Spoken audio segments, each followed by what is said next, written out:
Hello, everybody, and welcome. I'm so glad you're here. I love the opportunity to just connect with new people who are aligned with nurtured heart living. And so I am excited to meet Yvonne today. We have seen each other many times, but we've never really had a one-on-one. So I'm going to get to know her with you. So hi, good morning, good afternoon. Good morning and good afternoon, since we're across the country. Exactly. Yep. So yeah, I'd love to hear about you, learn about you. I mean, I maybe know a little bit just from hearing little references, but tell me how you got into Nurtured Heart, what you do. Sure. Where do So you how live? did I get You live in into you live in New Jersey? yes, in New Jersey, across the pond. Uh, Used to be in New York and Canadian. Woohoo, Canadians out there. Very much attached to where I was born, but happy to be here as well. So don't get me wrong. How did I get into Nurtured Heart is the question that a lot of people kind of get into it when things are not going right and you need to find some kind of solution. And that's what it was for us. I had a child and my internet is unstable. So I'll just pause. Hopefully you can hear me now.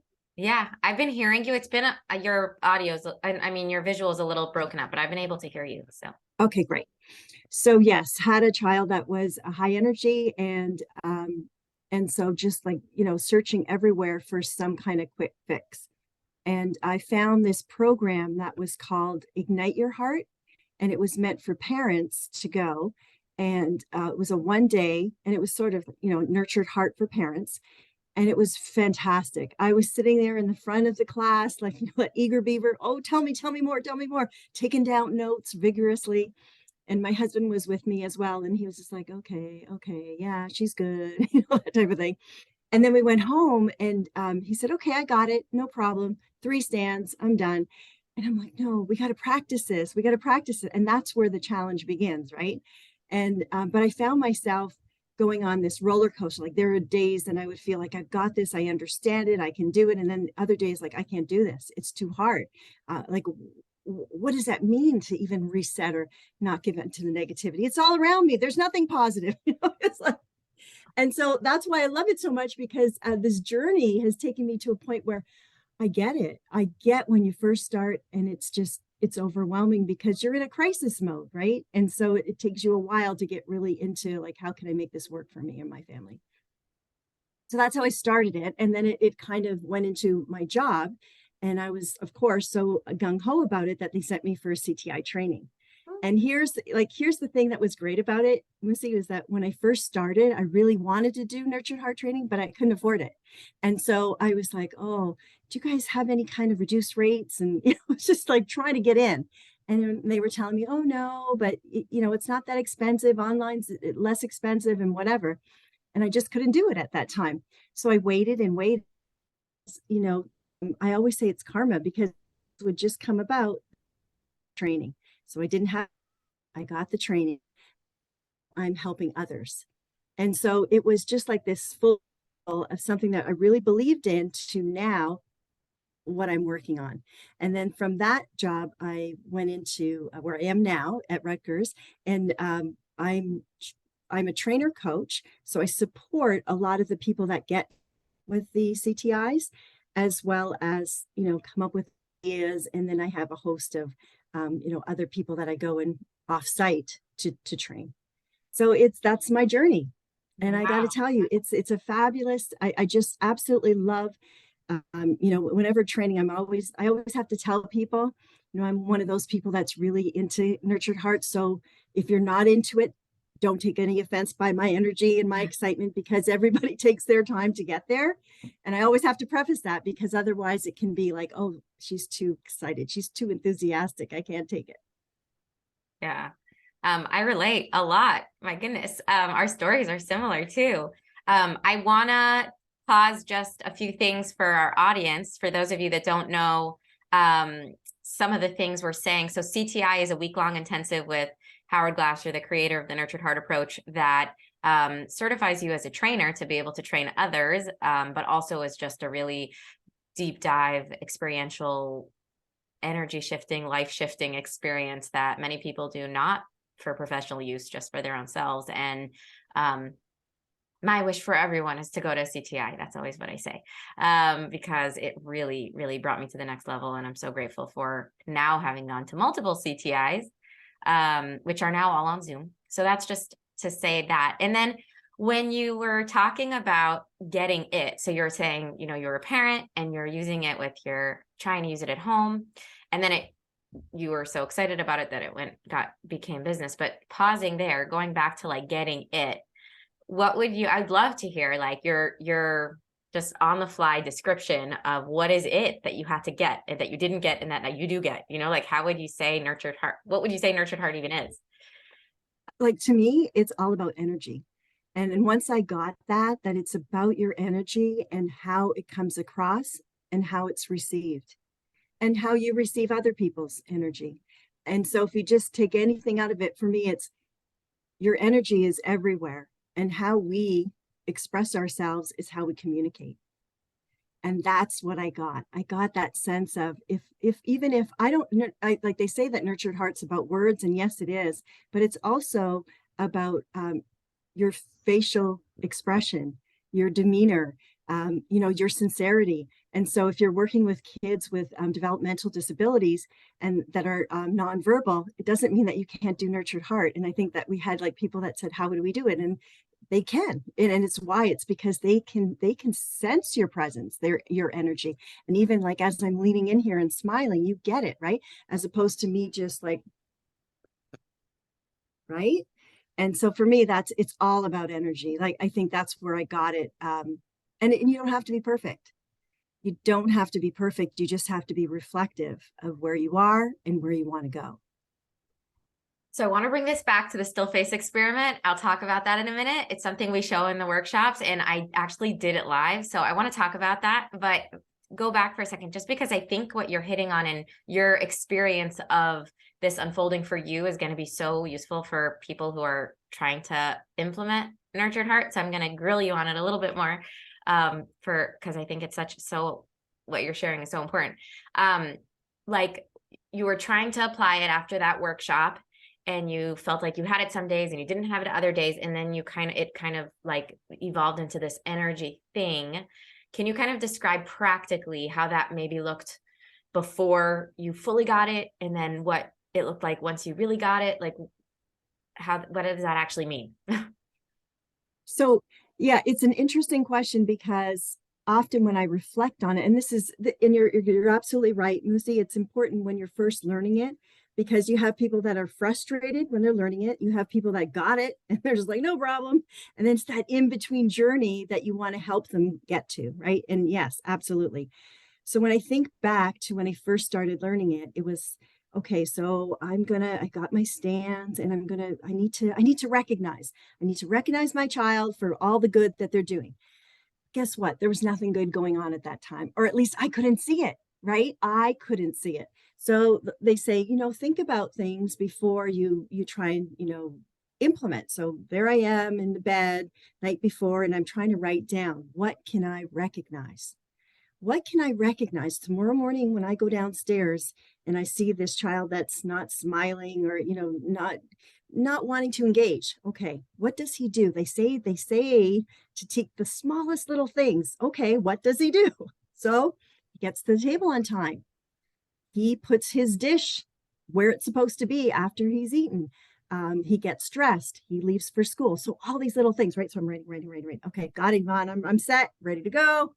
And then I go downstairs, and this is me again, just starting off trying. And I see him, you know, take his cereal, and he starts eating. And I look at him and I said, wow, I see that you've taken your cereal on time, you know, on schedule. And he looks at me and I'm nervous about saying it, right? It's almost like a robot saying it. And he looks at me and says, are you being sarcastic? Of course I'm taking my cereal. Like, you know, it was just like so back at me. And I looked at him and thought, well, I'm trying here. I'm doing my nurtured heart. It's not working. I don't know what's going on. So that's an example of the very first implementation. It doesn't work. And then I'm reflecting, of course, why didn't it work? Because it wasn't coming from here. it just wasn't coming from here. And so when I teach the first stance, not even the first stance, when I'm talking about recognitions, I always, always say, just go with the very basic of what you see. You don't have to be flowerful. You don't have to go on to all these other things, because sometimes when people aren't used to being recognized, they can't take it, and you can't give it because you're not used to that whole like flowery way of praising someone or recognizing for what's happening in the moment. So then it moves on a couple days next, and then it's like, oh great, say you're at the table on time, keep going. It's almost like a walk by recognition. Just say it, keep going. I was like, I meant it, I said it. And he just looked at me, and it wasn't confrontational. It wasn't like, what are you talking about? And that's how it slowly, I gained my confidence in what I was saying. And he gained the confidence of receiving what I was observing. Right. So it was a very slow build to the point where it was like, okay, now that really tells me that what quality is it? And then I was able to, get more into it. And then so it's a journey. It's like, okay, so those were the recognitions. And then part of like the reset, and this is what I'll also say, is that was my biggest journey, and still is how do I get myself into a mode where I'm not going to give into that negativity? Because when somebody's like coming at me, it's my immediate response, right? To fight, flight, or freeze. And so I have to always remind myself, okay, I want you to pause, Yvonne. And so when somebody's screaming at me, I'm like, and I'm able to like get back to the brain mode and say, okay, no, let me stay. Or I'll say, you know what, this is like too much for me. I've got to take a step out, and I'll go out, and then I'll come back in. So I feel like the most work that's done, if anybody's out there listening, like, oh, I can't do it, it's too hard. You can do it. You can do it, but it takes time, and don't give up, because that's the thing, is just, it reminds me of like one of these, the spirals, what were they called? Slinkies, right? The slinkies, because they just come back, and they keep going, and you feel like, oh, it's not working, but eventually you're advancing. So just take your time, know that it's going to be there. It's going to take a little while, and that's okay, because each day it gets better and better. And when you have that small little success, woo, you're like, yeah, did you see that? And then, so fast forward, as I'm moving along with my recognitions and my qualities to my kids, my child walks away. I'm going up the stairs, I'm coming down the stairs, and he walks out of the kitchen, and he looks at me and gives me this grin, and he says, hey, Mama, did you see how responsible I was there when I put my stuff away? And just gave me this grin and kept walking. And I was like, inside, it happened, it worked. It just like, it's like having a birthday with all the candles and the balloons, everything. It's just all going off at the same time. So it really does work, but it does take time, and you just can't give up, because it's so worth it, the outcome. I hope I answered your question, because I know I went in all sorts of Oh directions. my goodness. I am so glad we're recording right now, because I feel like everything you said is so practical and important for people to hear. The one thing I get from feedback the most when I ask people for feedback after my workshops is that they want more like real life examples. And it's always so hard because there's so much content to get through, and we don't have all the time. And I have loads of examples, but I'm trying to get through the content. This is like, yeah, because that whole, and I think the biggest piece that I respect so much about your journey is that you didn't give up on it when it came back at you, when he was like, are you being sarcastic? You took that as an opportunity to reflect and keep trying and figuring it out. And that's, I think, what Nurtured Heart is. It's a journey of figuring it out. It's not about, what does the book say on this page and how do I do it, like that robot that you were saying. It's really about figuring out who I am in this paradigm of building inner wealth. How do I do, like, what do I look like and sound like, and how do I, but like energetically aligned, like you're saying. So I respect, yeah. And that's, I think, the success right there is that willingness to reflect and stick with it and just figure it out. And that's hard. What's a little bit unfortunate is that many people come to Nurtured Heart when they're already in a crisis mode, and they want that fix. And yes, of course, we want to help them and we want them to get there. But if you're out there and you're just curious about Nurtured Heart, I strongly suggest get into it, because it not only helps you with your relationship, if you have like a children or your spouse or partner, whoever you're dealing with, your coworker, it just gives you a better sense of who you are, and it allows you to ground yourself, and it just makes you a better person.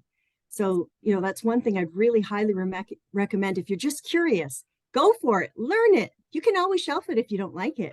But if you do like it and you decide to embrace it, you're like ahead of so many else, you know, so many other people that are like when I got in, and I'm like, "Ah."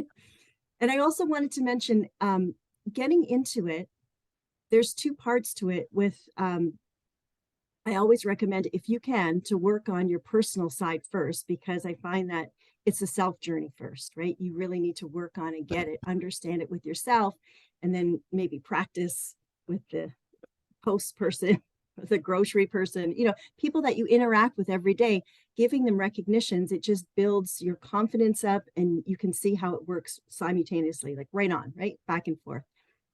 But once you become really comfortable, then it's easier to bring it into the workplace.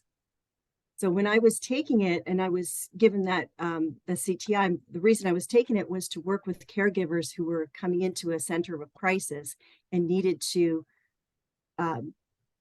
we needed to try and encourage them to take it, right? So that was, but I had like 5 minutes. When you're a parent and you're in crisis, and I'm a you know, engagement person, and I'm talking to you, you really want to hear all that has to be said. So you really have to, at that moment in time, capture what the person might be feeling and give them that recognition of, you know, it's not easy.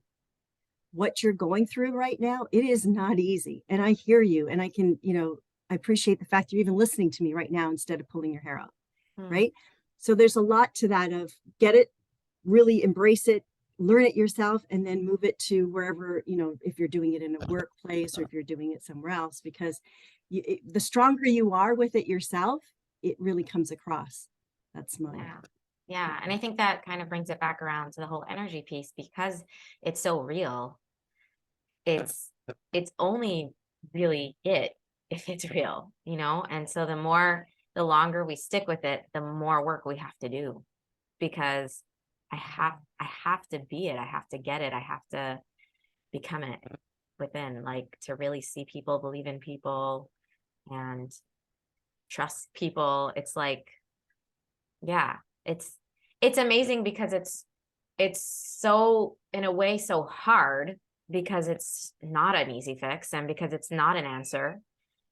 And it's like, yeah, people are like, just tell me what to do. And I'm like, just tell me what to, I don't want all this work. I'm tired, you know? But ultimately it's the biggest gift, because like you said, I love who I am right now. I love who I've become. I love what I believe in, what I stand for, what I show up as every day. And it's just so liberating, empowering, exciting, and better than anything I could have ever dreamed of as my life would be like. And I got this kind of because of the desperation. It's funny what you said about the desperation piece, because coming from in crisis is so hard. At the same time, in my journey, I would never have done the work if I wasn't desperate. It's so almost, that's the other thing. yeah, it's like the desperation forces you. It's like when you know nothing else is going to work.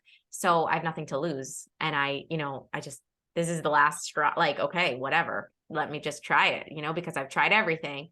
But yeah, I do feel like it's such a gift to be able to get more confident, comfortable, fluid in verbalizing gratitude and greatness and recognitions, because it's a new language, and it's so awkward, and it's so different than what our culture sounds like and what people sound like. And it's so weird. I used to feel weird. I don't feel weird anymore. I laugh when I realize that I sound weird based on like maybe someone's look to me or someone saying something. I'm like, oh yeah, that's funny. I forgot that people don't really talk like this, but I don't even think about it anymore. Sometimes my kids are like, Mom, don't give recognitions to our friends. It's weird. Don't be weird. But I'm so grateful that it's so second nature. I don't even think about it. It is really incredible to be able to just do it from a place of peace. But I guess like anything, right? Radical appreciation. There's greatness to coming from a place of peace and just proactive parenting. And there's greatness in coming from a place of desperation, where you're so willing to let go and just surrender it all and be like, okay, I'm going to build inner wealth. And oh, well, on all the things that I think need to change, I'm just going to let go of all of that, because I can't do anything anyways. you know, that really pushes you into the deep end of like real living in greatness and living in inner wealth. It's either way, it's powerful. I love everything we said so far. And I know that our audience is a 2023 audience that has a lot of things going on. So what I think I'm going to do is I'm going to stop the recording and do another recording for part 2. So Okay. bye everyone. And we'll see you again in part 2. My mouse isn't working, so I can't even do it. There we go. Okay.